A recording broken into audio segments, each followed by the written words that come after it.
Pẹ̀lú bí nǹkan bó ṣe ń wọ́n lásìkò yìí, àwọn lọ́balọ́ba ní orílẹ̀-èdè Nàìjíríà Nigeria traditional rulers wọ́n mà ti ń bẹ ìjọba wípé ìdá 5 owó tó ń wọlé fún àwọn ìjọba ìbílẹ̀, ìyẹn 5% of federal allocation tó ń wọlé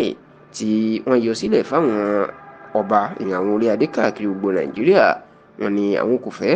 kí ó dé sọ́wọ́ àwọn alága ìjọba ìbílẹ̀ mọ́ nítorí pé wọ́n ń ṣòwò náà báṣubàṣu ni, bí kò ṣe pé kí ìjọba àpapọ̀ kó máa san ní tààrà sí àpò báǹkì àwọn fúnra wọn ni. Bí ẹ kò bá gbàgbé, ẹ rántí pé lórílẹ̀‐èdè Nàìjíríà lára nǹkan táwọn ọba tó fi ń gbéra ní ìdá 5 ìyẹn 5% owó tí ó ń wọlé fún ìjọba ìbílẹ̀, tó jẹ́ pé àwọn ọba tí wọ́n wà ní ìjọba ìbílẹ̀ náà ni wọn yóò pín owó náà. Ṣùgbọ́n ní báyìí o, níṣe ni àwọn kábíyèsí fárígá pé owó ọ̀hún ò tó nǹkan mọ́. Wọn ní bàbá fowó ọ̀hún ránṣẹ́ sí àwọn alága ìjọba ìbílẹ̀, níṣe ni wọ́n ń ṣe owó náà báṣubàṣu tí wọ́n ń ná ń bẹ̀, tó sì jẹ́ pé ìwọ̀nba péréte tó bá kù ni wọ́n ń kó fáwọn àwọn ìgbìmọ̀ lọ́balọ́ba. Wọn á ké sí alága àjọ tó ń rí sí owó oṣù àwọn òṣìṣẹ́ ìjọba, ìyún Revenue Allocation Mobilization and Fiscal Commission RMAFC,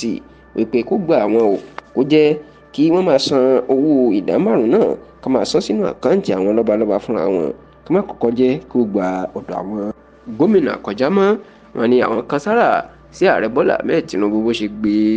gba ìjọba ìbílẹ̀ kúrò lọ́wọ́ àwọn gómìnà tó sì láwọn fẹ́ kó gba agbára, bó ṣe jẹ́ wípé àwọn alága ìjọba ìbílẹ̀ lówó àwọn èèyàn ìdá 5 owó wọn ló ń dé sí lọ́wọ́, àfẹ́kúgba agbára náà kúrò lọ́dọ̀ àwọn orí adé tí wọ́n ṣàbẹ̀wò sí alága Revenue Allocation Mobilization Fiscal Commission Alhaji Mohammed Bello Shehu. Àwọn lọ́balọ́ba tó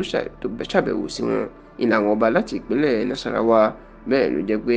Chukwumada ti ìlú Agwanka, ìyún ọ̀mọ̀wé Samson Gamu ni ó fi lọ síwájú àwọn orí adé láti ìpínlẹ̀ Nasarawa lọ bá ọ̀gá àwọn àjọ tó ń rí sí owó oṣù àwọn òṣìṣẹ́ ìjọba, ló ṣáájú wọn lọ bá l'Àbújá láti bẹ̀ pé látàsìkò yìí lọ kó má ṣe sanwó àwọn